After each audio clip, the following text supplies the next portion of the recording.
Imagine billions in stolen gold. Not just a few bars, but mountains of treasure, hidden deep in jungle tunnels, disappearing at the end of World War II. This isn't fiction.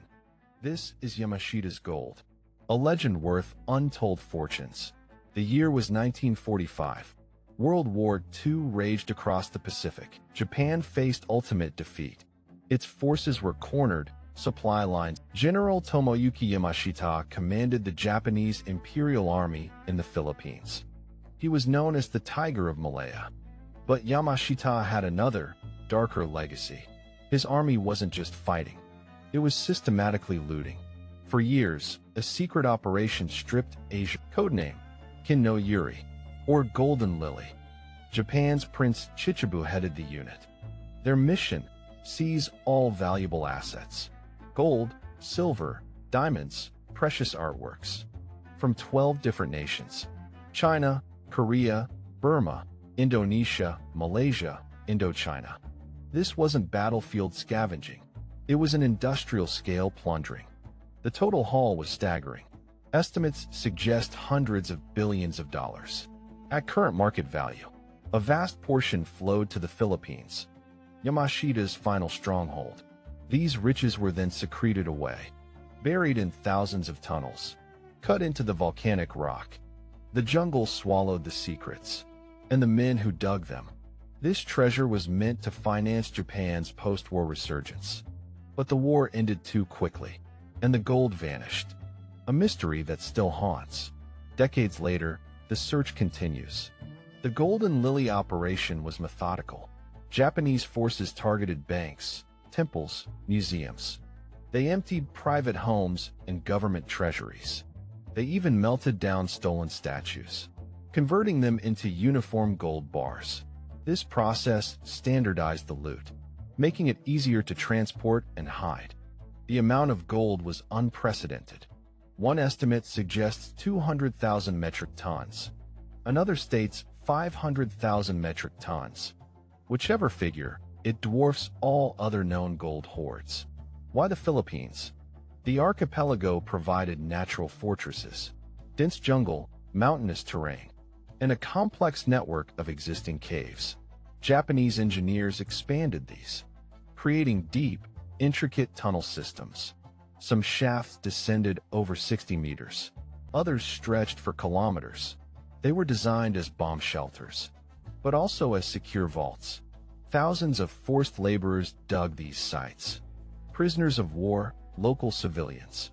They toiled under brutal conditions, working day and night. Witnesses described incredible scenes. Endless lines of trucks, laden with wooden crates, moving through the jungle, under heavy guard. The contents were unmistakable. Gold, packed tightly in wooden boxes. Once the treasure was in place, the true horror began. To maintain secrecy, the laborers were eliminated. Thousands were murdered, entombed with the gold they buried.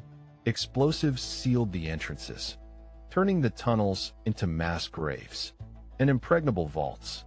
Yamashita himself reportedly oversaw some burials.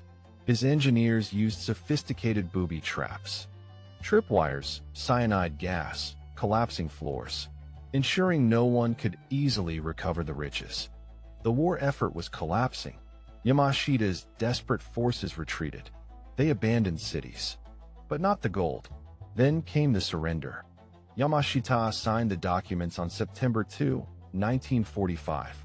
His forces were starving, utterly defeated. But he never revealed the gold's location. He maintained his silence, even as he faced war crime charges. He was executed on February 23, 1946. The secret died with him. Or did it? American forces swept through the Philippines. They captured Japanese strongholds.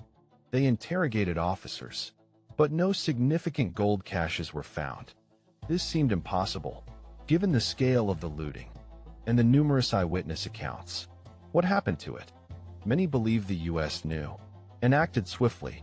Some intelligence sources suggest a covert American operation, codenamed Black Eagle. It was allegedly run by General Edward Lansdale, a shadowy figure, later famous for his CIA involvement. Lansdale's team purportedly located some caches. They used recovered Japanese maps and interrogated surviving engineers. The gold wasn't returned to its original owners. Instead, it was secretly transferred to banks around the world.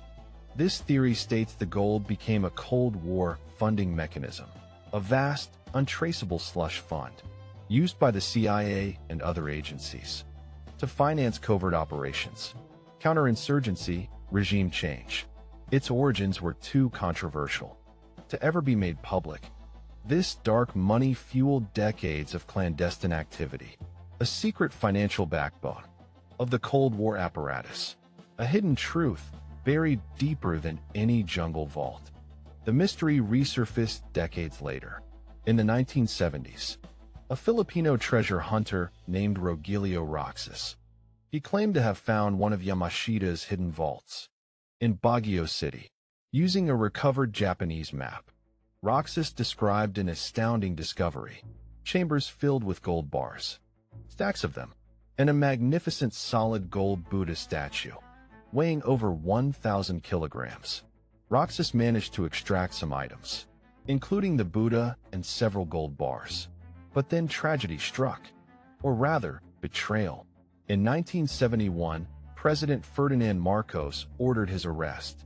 Marcos's security forces seized the treasure. They tortured Roxas and confiscated his remaining finds. The golden Buddha vanished. Roxas fought back. He sued Marcos in U.S. courts. After Marcos's overthrow in 1986, the case dragged on for years.